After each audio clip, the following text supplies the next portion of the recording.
Brad, it looks like people are getting stimulus checks this time, but they're getting it in the form of a debit card.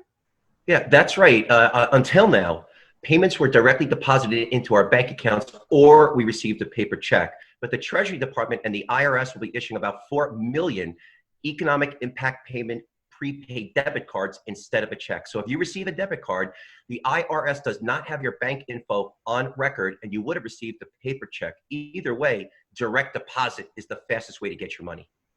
So how will this debit card work? Is it going to work like a regular debit card that we typically use?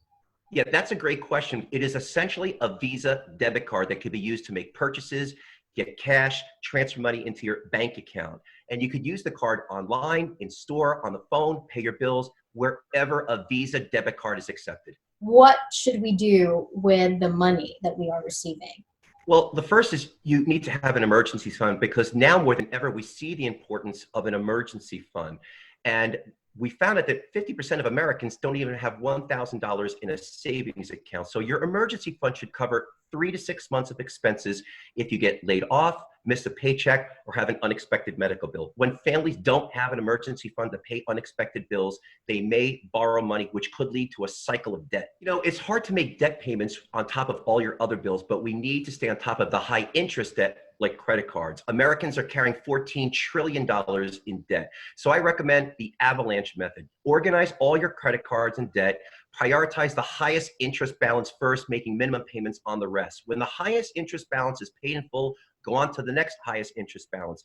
And a debt worksheet will help organize balances, minimum payments, due dates, interest rates, and you could grab one right off my website at askbradzucker.com to get started. Now, what else can we do with the money?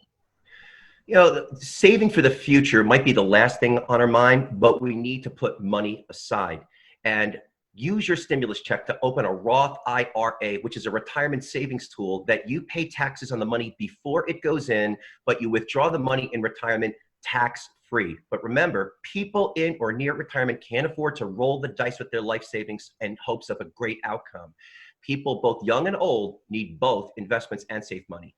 Will there be a second round of stimulus checks that we should all expect? Okay, so the House Democrats did in fact pass a $3 trillion bill known as the HEROES Act. Now, the HEROES Act is going to issue a second $1,200 stimulus check per person, extend unemployment benefits all the way through January, and $1 trillion going to state and local governments. However, the bill faces a little pushback from the Senate, but if passed, it will be the largest relief bill in American history. As always, thank you so much for your advice. We'll be right back.